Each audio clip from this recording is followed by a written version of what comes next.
Hello everyone, स्वागत है आप सभी का एक बार फिर से एक नए वीडियो में। और आज के इस वीडियो में बात करने जा रहे हैं वॉरेन रिन्यूएबल टेक्नोलॉजी के बारे में। और इस वीडियो में दो बड़े इंपॉर्टेंट न्यूज़ के बारे में हम लोग बताएंगे। और वो दोनों इंपॉर्टेंट जो न्यूज़ हैं वो वॉरेन रिन्यूएबल टेक्नोलॉजी का जो शेयर प्राइस है उसको ड्राइव करेगा, और डेफिनेटली उसमें बहुत बड़ा फैक्टर आने वाला है उन दोनों न्यूज़ के बारे में। तो बने रहिए इस वीडियो में, और दो कौन से बड़े न्यूज़ हैं वो आपको डेफिनेटली 2 से 4 मिनट के अंदर पता चल जाएगा। सबसे पहले हम आज के शेयर के बारे में बात करेंगे। वॉरेन रिन्यूएबल का जो रिन्यूएबल टेक्नोलॉजी का जो शेयर है वो आज अगेन 1% के आसपास डाउन था।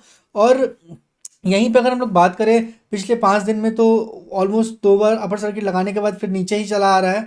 और यहीं पे अगर पिछले एक महीने में ये ऑलरेडी 17% डाउन है, और अगेन अपने अपने ऑल टाइम हाई से अभी ये 35% के आसपास करेक्टेड है। अपने ऑल टाइम हाई से 35% के आसपास ये करेक्टेड है वॉरेन रिन्यूएबल टेक्नोलॉजी। ठीक है, अब थोड़ा सा चलते हैं इस आगे और बात करते हैं वॉरेन रिन्यूएबल टेक्नोलॉजी के आज का अगर कोई लार्ज डील है या नहीं। तो अगर आज वॉरेन रिन्यूएबल टेक्नोलॉजी के बारे में लार्ज डील के बारे में बात करें, तो यहाँ पे मेरे को लार्ज डील तो कुछ नहीं दिख रहा है। पर यही अगर आप देखेंगे तो मतलब सबसे पहले आज की डेट में कोई भी लार्ज डील नहीं है। जैसा हम बताएं, लार्ज डील आज कोई भी नहीं दिख रहा है, कुछ भी लार्ज डील नहीं दिखे हैं। और यहीं पे अगर मार्केट कैपिटल की बात करें तो 200 करोड़ रुपए पिछले लास्ट दिन से मार्केट कैपिटल डाउन हुआ है। मतलब 200 करोड़ की सेलिंग इस पर्टिकुलर शेयर में आ चुकी है। 200 करोड़ की सेलिंग इस पर्टिकुलर शेयर में आ चुकी है। तो यहाँ पे अगर हम बिना किसी देरी के वो जो दो सबसे बड़े न्यूज़ है वॉरेन रिन्यूएबल टेक्नोलॉजी के बारे में, उसके बारे में अगर हम बात करें तो सबसे पहला न्यूज़ है बजट। बजट कब आने वाला है वो हम लोग बात कर लेते हैं सबसे पहले। तो जी हाँ, बजट आएगा 24 जुलाई को 11 बजे के आसपास। ये प्रपोज डेट है, हो सकता है ये थोड़ा आगे पीछे हो जाए, पर 24 जुलाई 11 AM को बजट आएगा। और वहीं पे अगर इस बजट में रिन्यूएबल सेक्टर को क्या दिया गया है, क्या बड़े न्यूज़ है रिन्यूएबल सेक्टर से लेकर, क्योंकि वॉरेन रिन्यूएबल टेक्नोलॉजी जो है वो एक रिन्यूएबल सेक्टर का शेयर है। तो सबसे बड़ा जो पॉइंट है वो आपको बता दें कि वॉरेन रिन्यूएबल टेक्नोलॉजी में, मतलब वो सिर्फ वॉरेन रिन्यूएबल टेक्नोलॉजी में नहीं, इस बजट में एक्सपेक्टेड है 10,000 करोड़ इन्वेस्ट करना।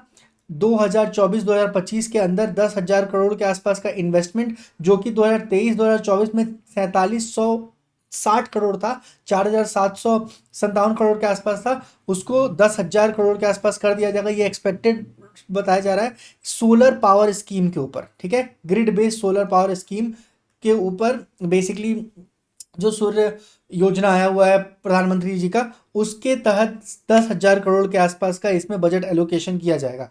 और सेकंड जो है वो विंड पावर, मतलब विंड टरबाइन के ऊपर 930 करोड़ के आसपास का इन्वेस्टमेंट करने का, मतलब ये एक एनालिसिस है जो कि बहुत सारे एनालिस्ट बता रहे हैं कि ऐसा हो सकता है आने वाले टाइम में 960 करोड़ के आसपास का होगा।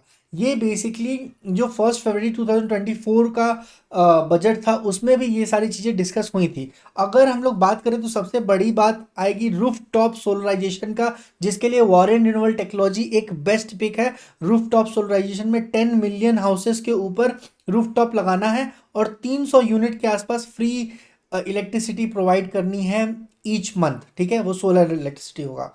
और अगर हम लोग बात करें, कंप्लीट 1 गीगावाट का initial wind turbine wind energy के ऊपर भी लगेगा। और अगर कोल क्लासिफिकेशन के बारे में बात करें तो 100 टन का कैपेसिटी सेव होगा बाय 2020-30 के आसपास। तो ये जो आपको दिख रहा है ये बहुत बड़ा फिगर है। 10,000 करोड़ के आसपास का ग्रिड बेस्ड सोलराइजेशन स्कीम आएगा, जो कि इस बजट में एक्सपेक्ट किया जा सकता है। क्लाइमेटिक चेंजेस न्यूज़ के लिए यूनियन मिनिस्ट्री रिन्यूएबल सेक्टर के लिए अगर हम लोग बात करें तो रिन्यूएबल सेक्टर का जो बजट है वो इंक्रीज किया जाएगा 12,850 रुपए तक, 12,850 करोड़ के आसपास, जो कि लास्ट ईयर में 10,222 करोड़ के आसपास था। ठीक है, ये एक बहुत बड़ा सेक्टर है। अगेन रीन्यूएबल एनर्जी और क्लीन टेक्नोलॉजी ये भी चर्चे में रहेंगे इस पर्टिकुलर बजट में, क्योंकि इंडिया को ज़ीरो फुटप्रिंट कार्बन बनाना है। मतलब यहाँ पे बिल्कुल भी ऐसा नॉन रिन्यूएबल सेक्टर से या नॉन रिन्यूएबल सेक्टर से यूटिलाइज्ड रिसोर्सेज को यूज़ नहीं किया जाएगा। ज़्यादा से ज़्यादा रिन्यूएबल सेक्टर की तरफ इंक्लाइन होना है, जो कि एक्चुअली फ्यूचर है इंडिया का। अब बात करते हैं सेकेंड सबसे बड़े न्यूज़ के, तो वॉरेन रिन्यूएबल टेक्नोलॉजी का क्वार्टरली रिजल्ट आने वाला है। ठीक है, तो क्वार्टरली अगर आप Q4 का रिजल्ट देखेंगे ना, तो ये आया था मार्च के मंथ में। ठीक है, और मार्च के मंथ के बाद से अप्रैल मई जून में जो ये 3 महीने का जो क्वार्टरली रिजल्ट है ना, वो आपको मिलेगा जुलाई के अभी कुछ समय में। ये विंडो क्लोज हो गया है, तो क्वार्टरली रिजल्ट बहुत जल्दी एक्सपेक्टेड है। अगर हम लोग प्रीवियस क्वार्टर की बात करें तो ये ऑलमोस्ट दिसंबर में 73 करोड़ का रेवेन्यू जनरेट किया था और मार्च में 273 करोड़ का। और वहीं पर प्रॉफिटेबिलिटी नेट इनकम की बात करें तो पिछले क्वार्टर में इसने अपने नेट इनकम को ऑलमोस्ट डबल किया था। ठीक है, तो इस क्वार्टर में एटलीस्ट 333x के आसपास रिटर्न एक्सपेक्ट किया जा रहा है। अगर ऐसा रिटर्न आता है, रिजल्ट आता है, तो हो सकता है कि ये शेयर में एक अच्छी रैली देखने को मिले। पर अगर इस टाइप का रिजल्ट नहीं आता है तो ये फिर बहुत अच्छा फेवरेबल नहीं होगा। तो ये देखने वाली बात है। तो दो सबसे बड़ा जो पॉइंट है, पहला बजट और दूसरा इस पर्टिकुलर शेयर का जो रिजल्ट आएगा उसके ऊपर इस शेयर की रैली डिपेंड करेगी। तो अगर आप मान लीजिए हायर प्राइस में इस शेयर को खरीदे हैं, तो आपको एवरेज आउट करना है या नहीं करना है, या आपको निकल जाना है इस शेयर से, वो सारे डिसीजंस इस दो बड़े इवेंट के बाद आप ले सकते हैं।